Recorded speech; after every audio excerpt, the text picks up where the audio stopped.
आपके इर्द गिर्द एक ऐसा बच्चा जरूर मौजूद होगा जो बहुत शरारती, बहुत शैतान होगा और हो सकता है आपने कभी कभार उसकी भेंटी भी लगा दी हो।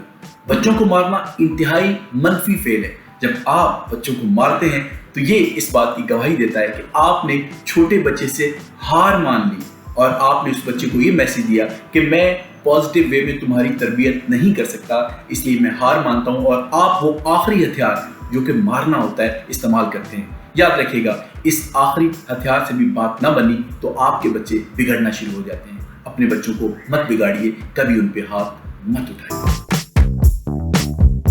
इसमें कोई शुबा नहीं कि बच्चों के पैदा होने के बाद लाइफ मुश्किल तो होगी, लेकिन उस लाइफ में लड़ाई झगड़े, फ्रस्ट्रेशन, डिप्रेशन ये कहां से आ जाता है?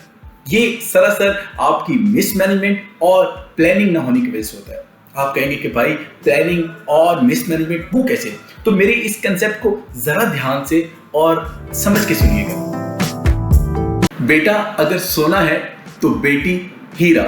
मैंने आज तक किसी भी बेटे को इतनी खिदमत अपने माँ बाप की करते नहीं देखा जितनी बेटियां खिदमत करती हैं। तो फिर बेटियों की पैदाइश पे ये मलाल कैसा? अगर बेटी की पैदाइश पे आपके चेहरे पे मलाल आता है तो यकीन करें आप आज के दौर में भी जाहिल और गंवार हैं। बेटियों की पैदाइश पे रब का शुक्र अदा कीजिए, क्योंकि अल्लाह के प्यारे नबी को भी अल्लाह ने बेटियों से नवाजा था। आपका बच्चा थोड़ा सा बड़ा हो गया और वो लिख सकता है, अपनी हैंड राइटिंग में कुछ ना कुछ लिख सकता है, तो फौरन अभी उसको एक डायरी ला के दीजिए, उसको एक जबरदस्त किस्म का पेन दीजिए, पेंसिल दीजिए और उसको कहिए लिखो, जो मर्जी लिखो, इस डायरी को भर दो। और वो जो लिखे आप उसको कुछ ना करिए। आपकी बच्चे की पर्सनैलिटी इस एक काम से इतनी आगे चली जाएगी कि आप इसके बारे में तसव्वुर नहीं कर सकते। क्योंकि बच्चा जब लिखेगा वो अपने बारे में लिखेगा, वो अपनी बातें लिखेगा, और जब बच्चा अपनी बातें लिखेगा तो कभी इम्कान है कल वो उन बातों को पढ़ेगा। जब वो अपनी लिखी हुई पढ़ेगा और अपने बारे में पढ़ेगा तो उसको एनालाइज करने का मौका मिलेगा। और जब इंसान इस प्रोसेस से गुजरता है कि वो अपने आप को एनालाइज करता है, अपने आप को पढ़ता है, अपने आप को जानने की कोशिश करता है, तो वो दुनिया में सबसे आगे बढ़ता है। क्योंकि जो इंसान खुद ही को पहचान जाता है वो बहुत आगे चला जाता है। शादी के बाद आपका हनीमून पीरियड चल रहा होता है, लड़का भी बहुत खुश है, लड़की भी बहुत खुश है, और जैसे ही बच्चे का प्रोसेस शुरू होता है तो लड़के बेचारे को तो इस चीज़ की अंडरस्टैंडिंग ही नहीं होती कि बेचारी खातून के अंदर क्या तब्दीलियां आ रही हैं, वो किस प्रोसेस से गुजर रही है। और ये प्रोसेस जब 1 साल का ये जो प्रोसेस होता है, उस प्रोसेस में खवातीन को बहुत सारी चेंजेस से गुजरना पड़ता है और वो खवातीन के लिए बहुत ही मुश्किल होती हैं। उनके लिए अपनी लाइफ में पहली दफ़ा वो सारी ऑब्जर्वेशन होती है और लड़का इस चीज़ को अंडरस्टैंड नहीं करता। और वो जब लड़की को ऐसे देखता है कि यार कल तक तो सब कुछ ठीक था, शादी बहुत अच्छी चल रही थी, एक हनीमून पीरियड चल रहा था, अब ये इतने ज़्यादा ड्रामे क्यों करती है? उसको वो ड्रामे लग रहे होते हैं। जब उसको ड्रामे लगते हैं तो उसके बाद क्या होता है? उसके बाद दोनों में एक खिंचाव सा आ जाता है। वो लड़की, वो खातून जो बहुत खुशी से अपने हस्बैंड के साथ रह रही होती है, वो कहती है इसको तो मेरी परवाह ही नहीं है, मैं इतनी टेंशन में हूं, मैं इतने मुश्किल से गुजर रही हूं, लेकिन ये आपके बच्चे को कॉन्फिडेंस की जरूरत है। जी हां, तालीम से ज्यादा आपके बच्चे को सबसे पहले कॉन्फिडेंस की जरूरत है। अगर उसका एतमाद बहाल ना हुआ, उसका एतमाद कम होता चला गया, तो यकीन करें वो तालीम जो उसने हासिल की है उसके किसी काम की नहीं होगी। इसलिए अपने बच्चे के एतमाद को कभी ठेस मत पहुंचाएं। और ऐसे कौन से काम हैं जो शुरू में आप कर देते हैं जिसकी वजह से आपके बच्चे का एतमाद कम हो जाता है? इस हवाले से मैंने एक बहुत ही स्पेशल वीडियो बनाई है, बच्चों का एतमाद कैसे ज़मीन बोस हो जाता है, जिसका लिंक नीचे डिस्क्रिप्शन में मौजूद है। इस वीडियो को चेक कीजिएगा। ना मेरा बच्चा ये ना करो, ना मेरा बच्चा ये ना करो, अरे ये मत करो, अरे वो मत करो, अरे नहीं चोट लग जाएगी, अरे ये हो जाएगा। अस्सलाम वालेकुम, मैं रिजवान शाह। हम में से अक्सर वालिदैन अपने बच्चों से बहुत प्यार करते हैं और वो अपने बच्चे को इतना पैम्पर्ड करके रखते हैं कि उन बेचारों से कुछ भी नहीं करवाते। जब उनसे कुछ भी नहीं करवाते और बाद में कहता है कि तू बहुत बहादुर बनेगा मेरा बेटा। अरे कैसे बहादुर बनेगा जब आपने उनको प्रैक्टिकली कुछ करने ही नहीं दिया? उनको कुछ करने दें, उनको होम पिचेस पे खिला खिला के मैचेस मत जितवाएं। कभी कभी उनको ऑस्ट्रेलिया की पिचेस पे भी खेलना पड़ेगा।